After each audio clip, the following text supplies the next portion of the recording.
Hello everybody and welcome back. I have a very special guest today. It is Bex Taylor Klaus. Did I get it right? You said I did. Excellent. An extraordinary actress. She's done numerous films. Also, most of you people probably know her from Scream, the MTV series. But also, most of you fans know her from... Voltron. I'm Pidge. She's Pidge. She's the voice of Pidge. Oh my God. I have to admit, I am fangirling right now. Super cool, guys. So glad to have her ever. So I was figuring, hey, if you're Pidge, you know what you need? A Paladin helmet. So everybody, that's what we're going to do right here on the Evil Ted channel.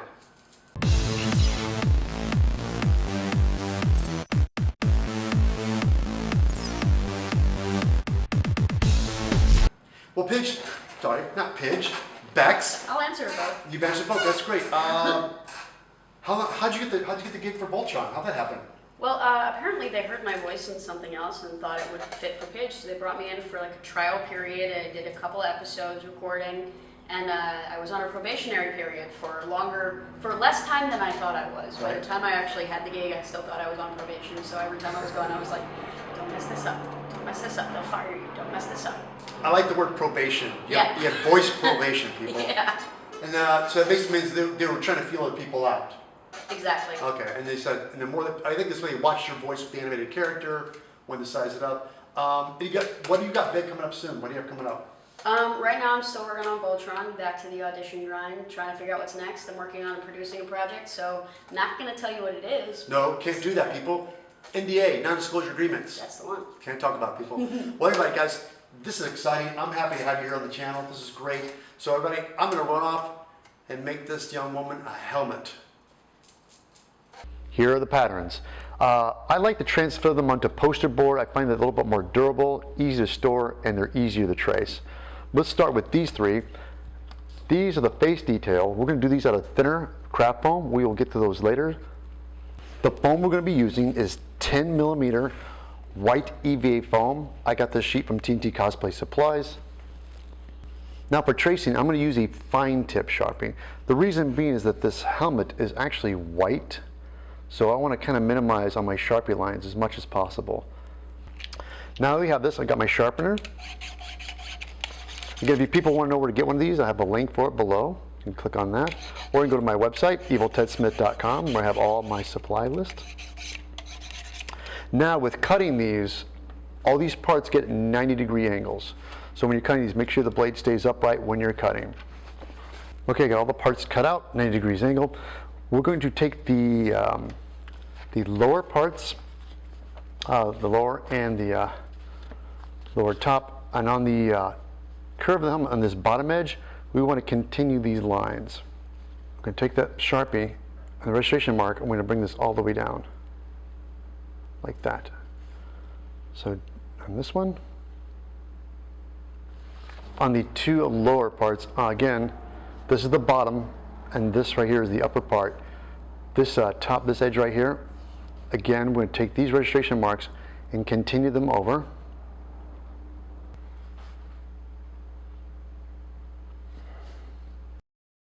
Now we're going to take the two lower halves we did here.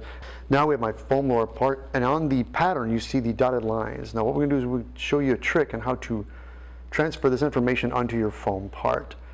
And where it ends, we're going to make a little notch right there, a little line, so I know where it starts. And we do the same back here. You just slide the pattern down to the marks you made on the foam, right there, and you trace that. Now again, before you trace this whole line, this front part right here, you see this little notch here? We're going to continue that line up because you do not want to cut beyond this point on the front. Leave that right, so I'll make a line right there so we don't have to go any further than that. Now we just trace this bottom edge. Ta-da, just like that. Now the next step is we're going to get the center of the foam to cut on that, and I'm going to use my sewing measuring gauge. Where can you get one of these? I have a link for it just below the video. Take my measuring gauge at the depth I set that I want. I'm going to have it fall right about there. So again, I'm just going to make my little mark. Very painstakingly, we're going to go all the way down so I have the exact depth of what I want to cut out. So this top edge right here, I'm going to take an X-Acto blade, a brand new one is it? I'm going to cut into here And when you're cutting, you only want to go halfway. You're not going to cut all the way through. You just want to go very lightly halfway.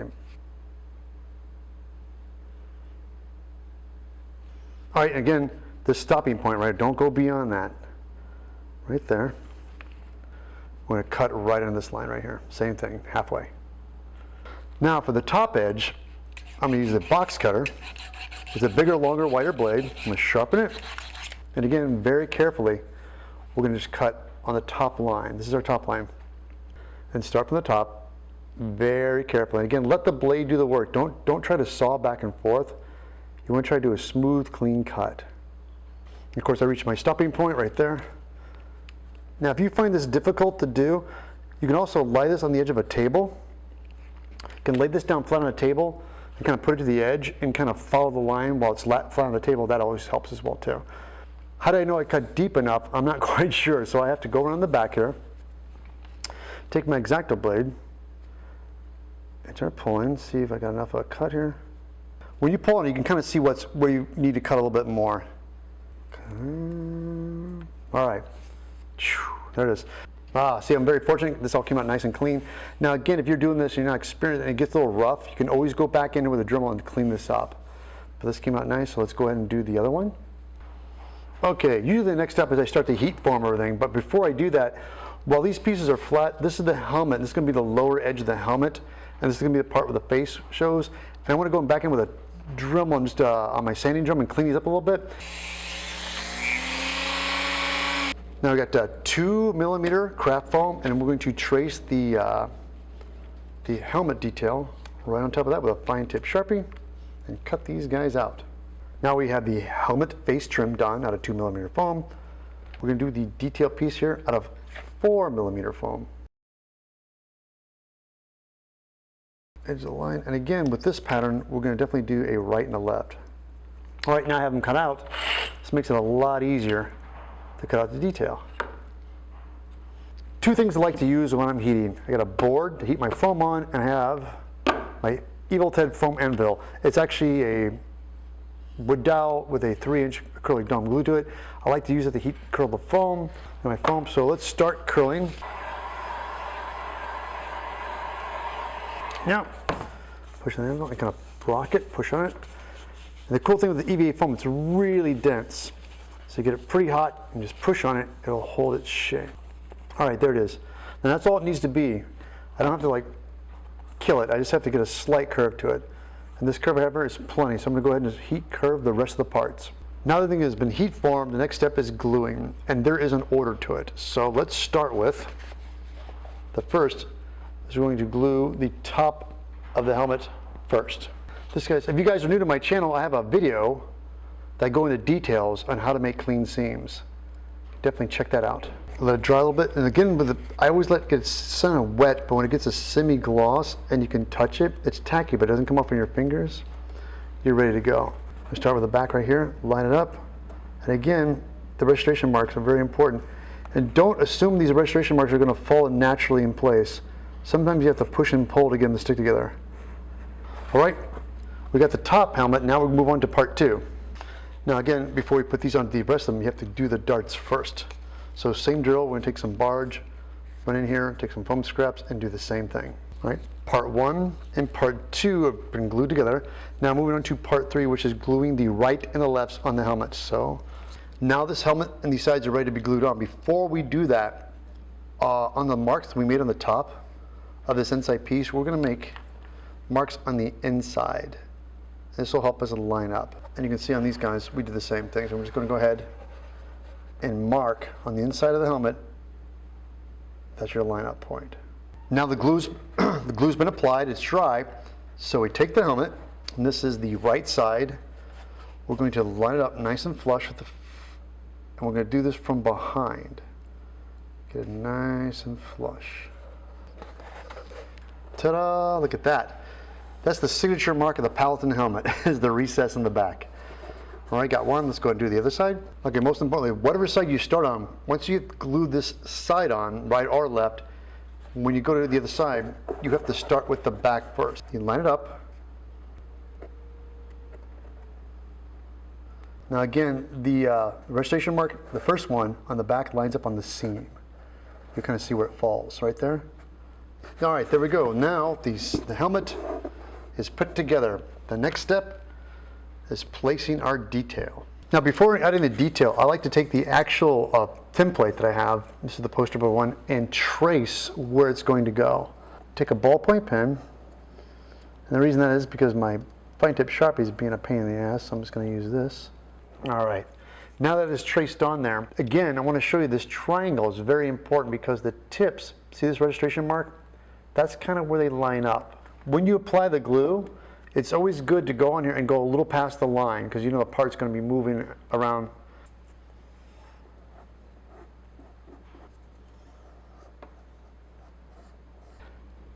As you see, I line this up. And get that. Now when you get these guys lined up, really kind of make sure this lines up nice in the front, flush. Now for the detail, the little tilt downward, that goes outward. So you guys can see that this goes outward. And I'm going to be gluing this on with super glue. But you're going to notice this part is actually a little thicker than the front part, which we're going to give the illusion that this is a little bit bigger, but we're going to run this a little bit on the back side. But when gluing, we're going to glue flush to this outside edge. And we're going to line this up right on the outside edge. Make it flush to the top.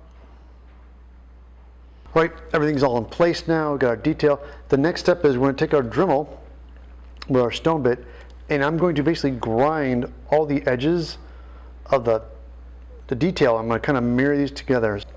We're going to do that all on the inside, and then once that's done, then we're going to go ahead and take the stone and soften all these edges. Now the seams have been sanded to my liking. Take a little quick seal. I like to work with a metal spatula. I like to apply it on and wet my finger and rub in the detail. Again, I go into details on this, on how to make clean seams video. All right, the quick seal is all dry, solid. Now we're going to move on to the visor. Now this, of course, we know where to get these, I have the link below. This is a skydiver visor. When I bought this, I got a small, and now I got the helmet built. I'm looking at the circumference of this. It's going to be a little tight. It still will work, but I recommend if you're going to buy one, don't get the small, go with the large to medium size. But before I do it, I would like to cover this with tape. Okay, there it is, covered in tape. Now I do this for two reasons. Number one, to protect the surface when I'm working with it, and also when I lay it inside the helmet, I'm going to be able to trace what the actual silhouette's going to be for the helmet. Now, before we go on, these round edges we don't need, so I'm going to go ahead and make a Sharpie line. You'll see a big circle. Go ahead and make a straight line just above it, make sure it's nice and even. Above that, on both sides, and we're going to go ahead and take a Dremel with our saw cutting wheel and just cut these guys right off. All right, now that it's been cut on the edges, I can lay this down flat. The cool thing about the cutting board, these squares are inches, so I can tell right now this is actually 7 inches wide. I need to find the center line, so being 7 inches wide, I go right in here, 4.5, and make my mark on my tape. Now with my flexible ruler, I just line these two up. There. Now I have my center line. With this, this will help me line up the visor in my helmet. Now for the placement. Again, I just put a little bit of duct tape on the my visor, so once I get it laid in here, I can. And now with that center line, you can line up your visor exactly dead center.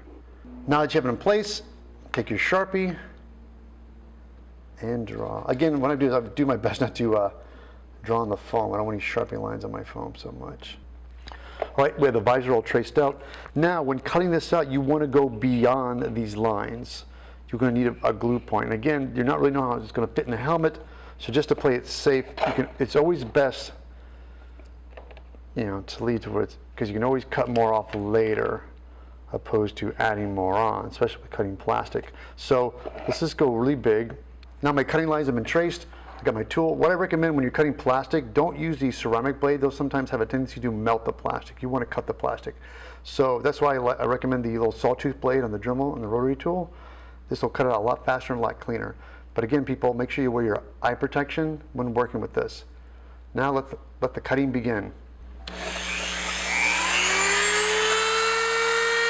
Well, there it is. The visor's all cut out. It's been sanded, ready to go. Now, of course, we'd like this to be blue. How are we going about doing that? with dye poly. It's a great material. I learned this little trick from Bill Duran. Definitely we have to prep this and follow the instructions. So let's go ahead and prep this and do that next.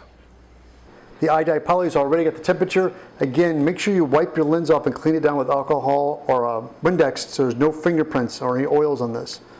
I'm going to go ahead and take a pair of needle nose pliers and grab this where I know for a fact it's not going to show. And I'm going to dip it on in here.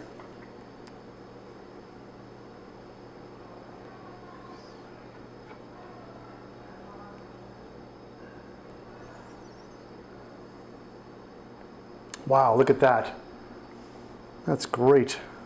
Okay, now that you just got done dipping, before touching it, go ahead and rinse it off with cold water. That just gets off the excess dye, but you don't want to put any fingerprints on it yet while it's still bitten in there. I always like to rinse off just as get done dipping, so therefore if there's any pooling, it doesn't get any dark spots. So that looks pretty good. I call that visor done. Okay, the helmet is all sealed up with quick seal and it's ready to be coated. Now again, if you want to use plastic dip, I highly recommend using white because you know the helmet's going to be white. It's always good to have the base color close to the actual color you're going to paint the helmet. For me, I'm going to use Poly Latex 60. It's a vulcanized rubber. I go into details with that material on Tools of the Trade 2.0. I went back with barge cement and brushed it on the edges. I found with Poly Latex 60, it helps it adhere better. Now I got this ready to prep to be coated. Let's go ahead and mount this. There you go, let me show you. This is my helmet mounting base. It's a flat piece of wood with a 2x2. Now I took high temp hot glue and glued a piece of foam on there permanently, really well. And the secondary piece is just tacked on with one piece. And the reason I do that is so it's easily removable, because I'm going to put high temp hot glue on this to mount the helmet. And it's great. Once you get this mounted, you can just spray rubber and paint, and you don't have to worry about your helmet flipping around all on you. Makes it a lot easier. Do yourself a favor and make yourself a helmet mount.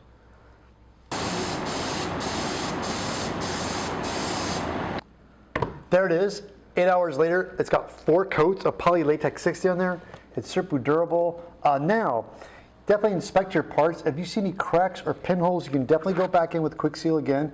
Even though it's rubberized and coated, you can still patch up and paint on top of this stuff. But then I've looked it over. This all looks great. So let's go ahead and move on to painting. I'm going to use Tamiya white. And we'll go ahead and airbrush this on. Let's start with the first coat of white on the helmet. Okay, the white is all painted. Looks great. Got all the sides, got the back, and of course, this top portion of the helmet is green because we're doing this for Pidge.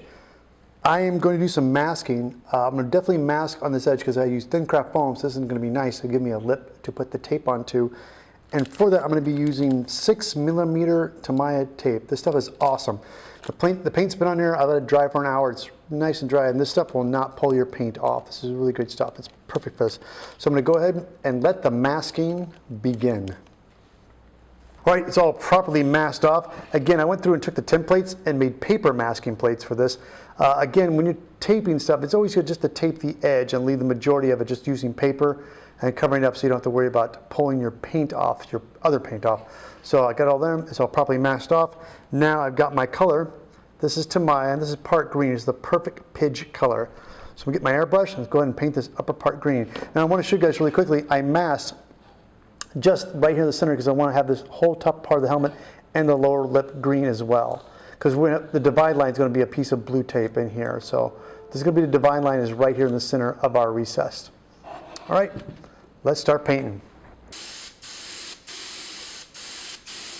Okay, there it is. It's all done. I demasked it. Now the next step is before we start putting the visor in and the pinstriping tape on this, I'm going to seal this paint job with the Cover Batch matte varnish finish. This stuff is great. It's got a little matte finish to it and it's flexible. I like to protect my paint job before I put anything else on this.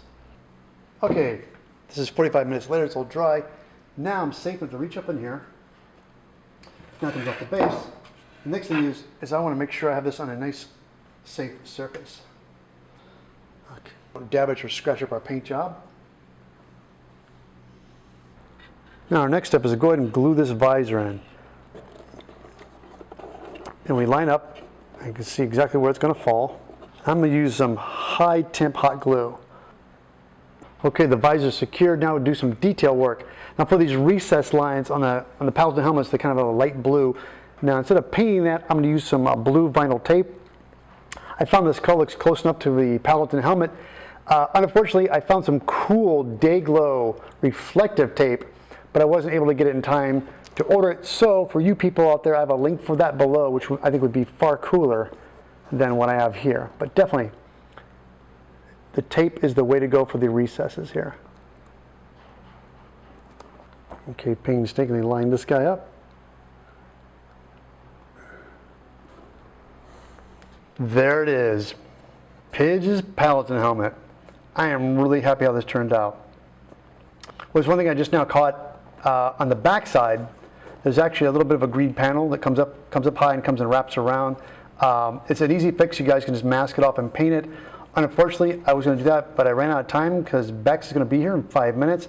But everybody, don't forget, you can go to my website and download this bad boy for free. Now, let's surprise Bex with her new Paladin helmet.